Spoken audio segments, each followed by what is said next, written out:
This is the continuation of the second lecture of the muscles of the posterior compartment of the leg. In the previous class we have already discussed about the superficial muscles of the posterior compartment of the leg. Today we will discuss about the deep muscle, the posterior compartment of the leg. These are the popliteus muscle, flexor hallucis longus muscle, flexor digitorum longus muscle, and tibialis posterior. Now there is a picture, and this is the lower end of the femur, and this is the medial side, and this is lateral side, and this is the tibia bone, and this is the fibula here, and this is the talus. This is called talus.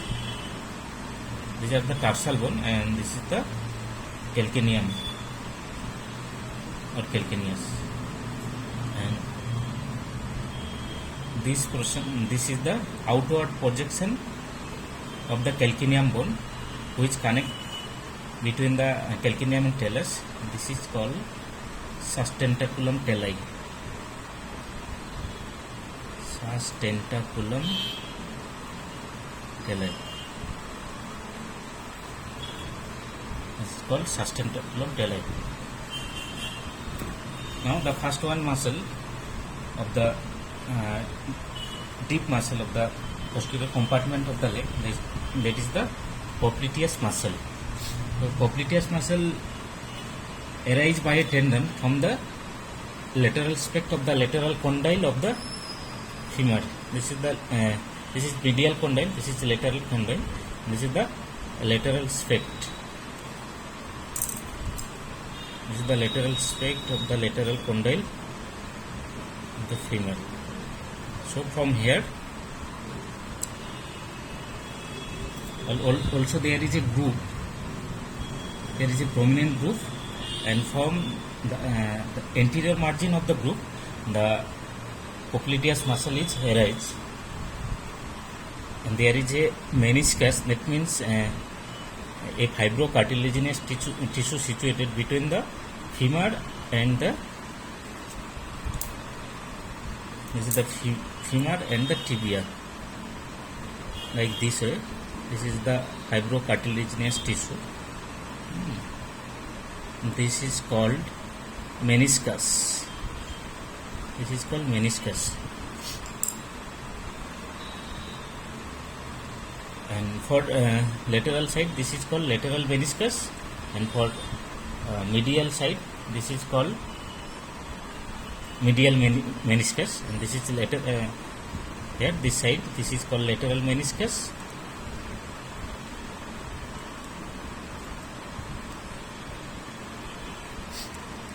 And from here, the medial side, this is called medial meniscus. Medial meniscus. These are the fibrocartilaginous tissue which is situated between the femur and tibia bone. So the muscle of the popliteus arises from the lateral spect of the lateral condyle of the femur. In situation there is a prominent groove, and the popliteus takes origin from the anterior part and also from the lateral meniscus. This is lateral meniscus, also from the lateral meniscus, like this, from lateral meniscus, and it is inserted in the posterior spect of the sept of the tibia. This is the sept of the tibia, this is the posterior spect of the sept of the tibia, and here the soleal line is situated. Soleal line it is situated between the medial border and interosseous border or lateral border. There is a rough area, and this line is called soleal line. From above, and the muscle of the popliteus is inserted like this way, from here,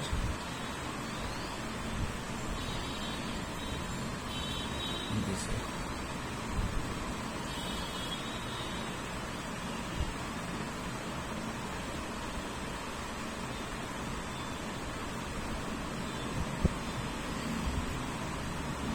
Ultimately this forms a triangular area, like this triangular area.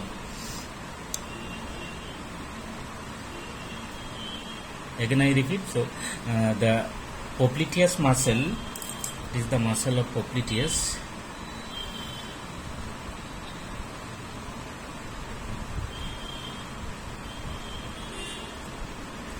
Popliteus muscle is originated from the lateral aspect of the lateral condyle of the femur.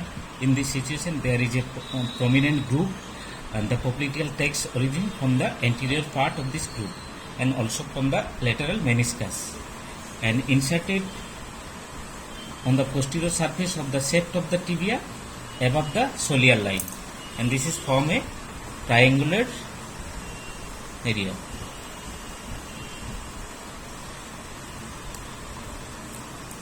And the popliteus muscle, it is supplied by the popliteus muscle supplied by the tibial nerve. There is common nerve supply, which is tibial nerve from the lumbar 4, 5 and S1, the sectum 1. So the popliteus muscle is supplied by the tibial nerve, and action of this muscle, the popliteus muscle helps in rotation, especially rotate the tibia medially on the femur. It helps in rotate the tibia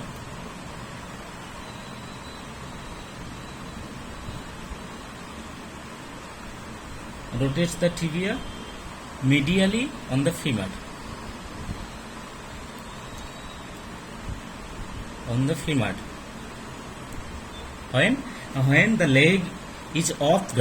When the leg is off ground.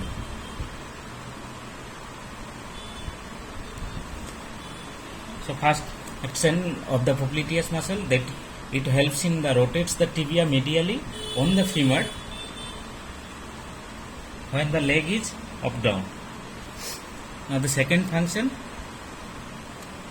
that it helps the rotate the femur laterally on the tibia. Here rotate the femur.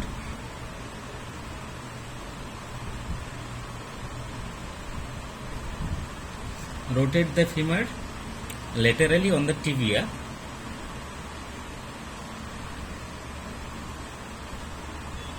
When leg is placed on the ground.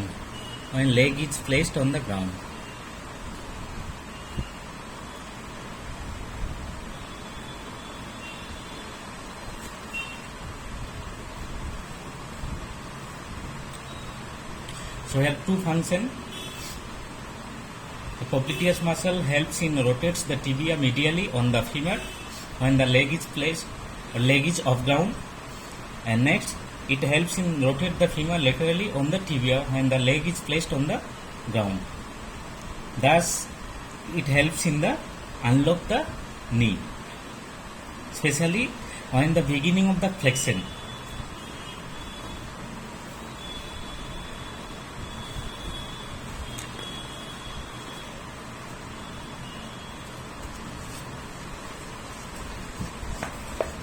Now the second muscle, that is flexor hallucis longus.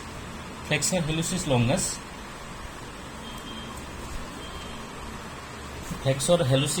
arises from the posterior surface of the fibula and in my previous lecture I have already told about the superficial muscle, that is the soleus muscle. And soleus muscle originated from the upper foot of the shaft of the femur. From this area, this is the upper foot, and from below, this is the posterior surface of the shaft of the fibula. From here, the flexor hallucis longus muscle is originated in this area.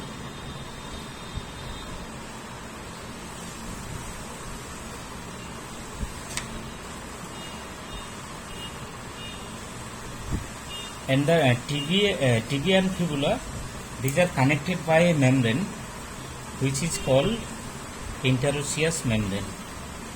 These are interosseous membrane. But there is a membrane between the tibia and fibula. These are called interosseous membrane. So also from the interosseous membrane, the flexor hallucis longus muscle is originated from this area.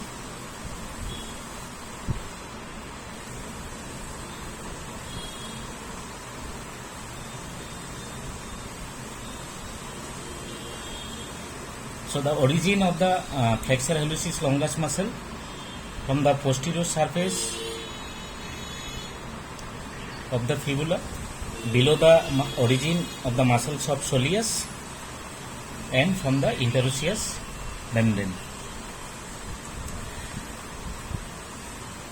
Then muscle ends in a tendon which runs across the lower part of the tibia. This is the lower part of the tibia, and this is the talus bone, and this is the calcaneum bone or calcaneus. From here, this muscle ends in a tendon like this way. This muscle ends in a tendon,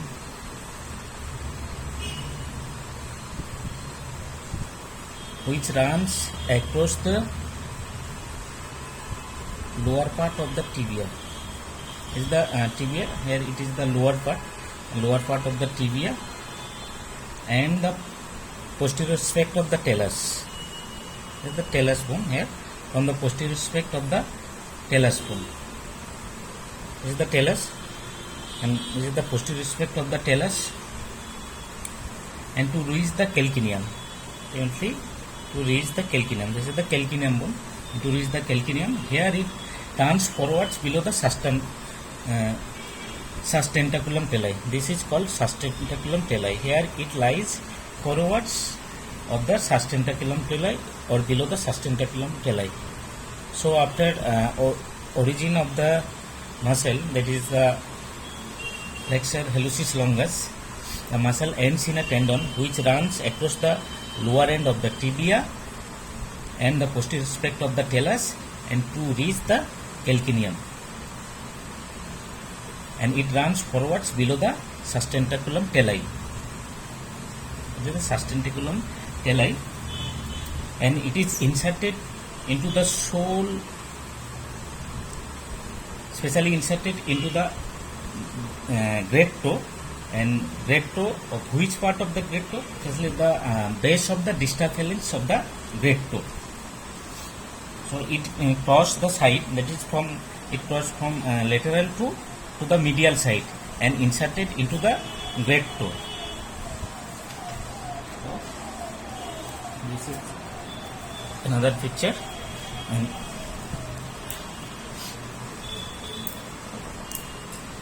this is the flexor digitorum longus, and this is the lateral view.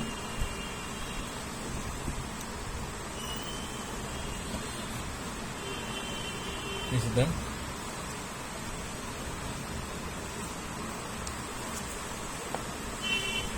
flexor digitorum longus.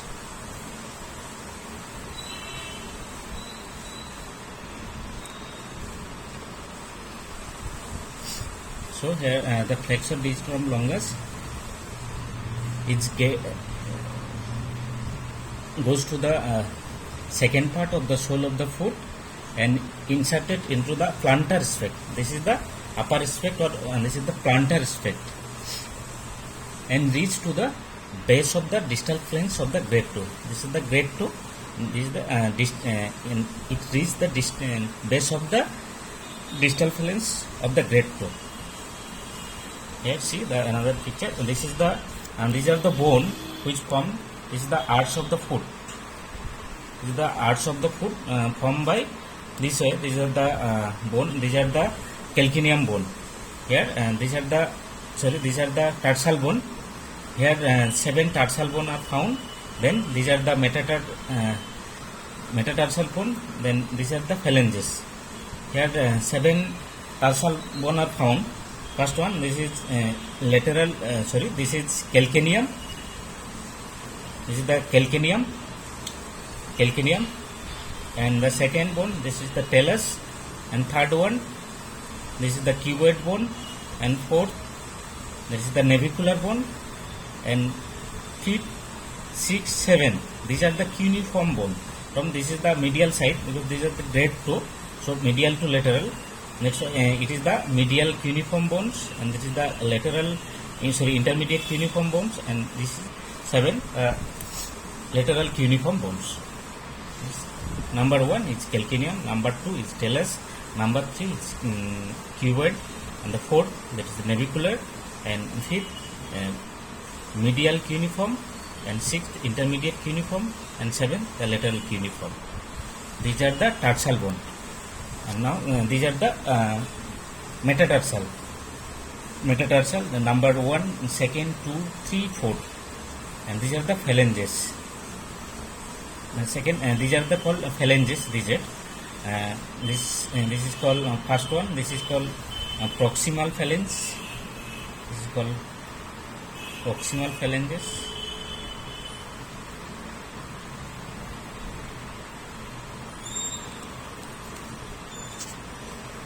This is proximal phalanx. Then this is called medial phalanx.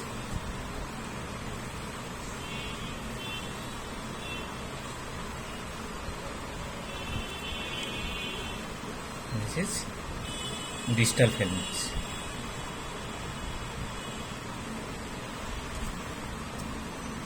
So these are called the talus bone, tarsal bone. These are called tarsal bone.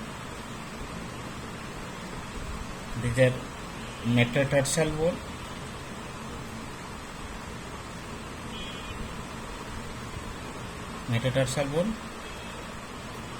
And these are the phalanges.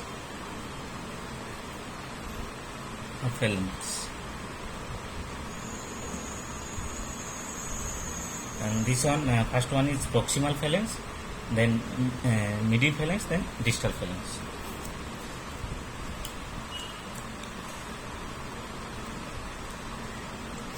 The flexor digitorum longus muscle here inserted, it is the great toe, are inserted into the great toe of which this is the distal phalanx and base of the distal phalanx. Here the flexor digitorum muscle is inserted.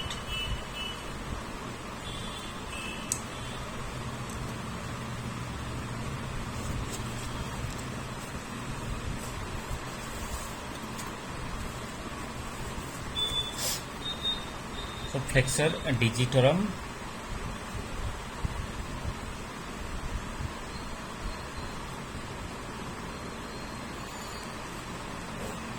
longus. That's it.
So flexor digitorum longus, and it is also supplied by the tibial nerve. It's supplied by the tibial nerve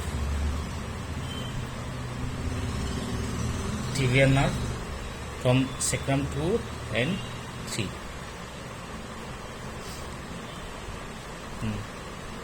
Action of this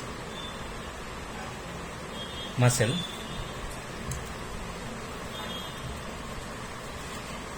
it helps in the, especially these are the flexor group of muscle.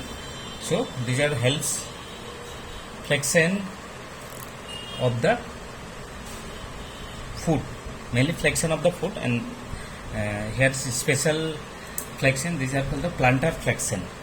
So it helps in the plantar flexion of the foot.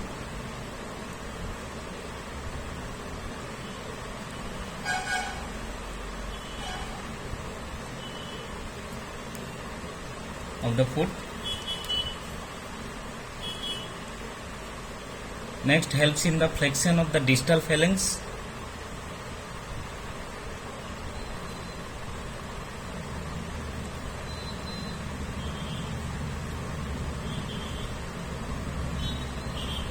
Distal phalanx of great toe.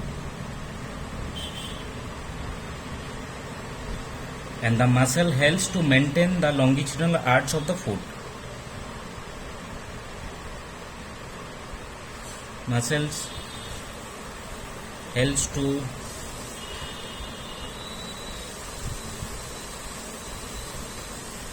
maintain the longitudinal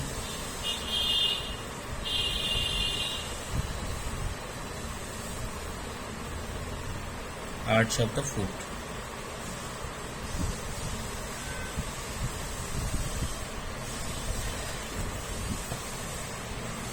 Flexion of the distal phalanx of the great toe, because the flexor digitorum longus muscle are inserted into the phalanx, especially the distal phalanx of the base of the distal phalanx of the great toe. That's why it helps in the flexion of the distal phalanx of the great toe. And these are the arch of the foot, and the muscles are inserted here. That's why it holds and maintain the formation of the arch of the foot.